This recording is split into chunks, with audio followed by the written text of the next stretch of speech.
आपका जीन था, अब ये वेक्टर का जीन था। रिस्ट्रिक्शन एंडोन्यूक्लियोसिस की कहानी समझ में आई। अब आपने यहाँ पे रिस्ट्रिक्शन एंडोन्यूक्लियोसिस लगाया, इसने यहाँ से कट कर दिया, ठीक है। आपने वेक्टर को भी यहाँ से कट कर दिया। जो जीन इसको काटेगा, सॉरी जो एंजाइम इसको काटेगा, वही एंजाइम इसको काटेगा, ठीक है। अब मैंने कहा था कि आपको ये काटेगा, आपके जीन ऑफ इंटरेस्ट को काटेगा, इसने जीन ऑफ इंटरेस्ट अलग कर दिया और यहाँ से आपके पास जो है आपका वेक्टर भी अलग हो गया है। आगे से वही सिंपल कॉन्सेप्ट है कि ये इकट्ठे होंगे और फिर जो है आप इसको करोगे, अपने एक्सप्रेशन सिस्टम में डालोगे, मार्केटिंग करोगे। लेकिन उससे पहले आपने इसके साथ एक और काम भी करना है। आपने इसकी करनी है मल्टीप्लिकेशन, इस जीन की आपने बनानी है कॉपीज। अब ऐसा तो नहीं है ना कि आपने एक जीन निकाला और आप उसी एक ही जीन को लेकर शुरू हो गए अपने काम करने। अब मेरी बात सुनो, यहाँ पे ऐसा नहीं होता। अगर आपने एक जीन निकाला है और एक जीन वेस्ट हो जाए तो दोबारा से निकालते फिरोगे। तो आप इसको PCR के ज़रिए इसकी पहले बनाते हो कॉपीज और फिर उनमें से एक या दो जीन आप इसमें डालते हो और उसको पहले लैब टेस्ट करते हो, ठीक है। आपने उसको वेक्टर के अंदर ऐड कर दिया। अब ये वेक्टर के अंदर आपने इसको ऐड कर दिया इसकी कॉपीज बनाने के बाद। उसके बाद क्या कहते हैं, आपने इसको होस्ट के अंदर ट्रांसफर करना है।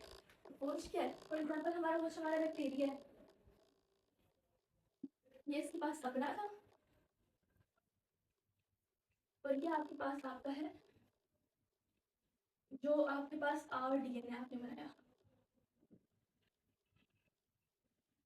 अब आपने इसको होस्ट के अंदर ट्रांसफर करना। अब ऐसा तो नहीं होगा ना कि ये डायरेक्ट ऐसे ही ऐड हो जाएगा, तो किसी भी चीज़ की ज़रूरत नहीं पड़ेगी या ये बैक्टीरिया जो है इसको अपने अंदर आने देगा, ऐसा नहीं होता। ये इसको कभी भी अपने अंदर दोबारा नहीं आने देगा क्योंकि इसके लिए अभी फॉरेन मटीरियल है, ठीक है। तो आप इसको क्या करते हो, आप इसकी वॉल्स के ऊपर ऐड कर देखो कैल्शियम। कैल्शियम से क्या होता है, थोड़ा सा पोरस हो जाता है तो ईजी हो जाता है इसका होस्ट के अंदर जाना। और फिर इसके साथ आप एक और काम करते हो, आप इसको शॉकिंग एक मेथड होता है वो देते हो। इस मेथड में क्या होता है, पहले आप इसको आइस के ऊपर रखते हो, फिर आप इसको होल्ड करते हो, फिर दोबारा से आप इसको आइस करते हो। समझ में आ रही है? मतलब सिर्फ तड़पा तड़पा के आप इसको इसके अंदर डालते हो। अब क्या होगा कि ये इसके अंदर चला जाएगा, मतलब इतना तड़पाने के बाद इसका दाना बनता ही है ना। अब क्या करता है, इसका होता है कल्चर, मतलब कि इसके अमाउंट को बढ़ाते हो, रेप्लिकेट करता है। इसने भी तो रेप्लिकेशन करना है अपनी, इसने भी तो अपनी कॉपीज बनानी है, रिप्रोडक्शन इसने भी तो करनी है, इसलिए तो हम इसके अंदर डाल रहे हैं। अब क्या होगा कि ये अपनी अमाउंट को इंक्रीज करेगा, इसने रेप्लिकेट करना।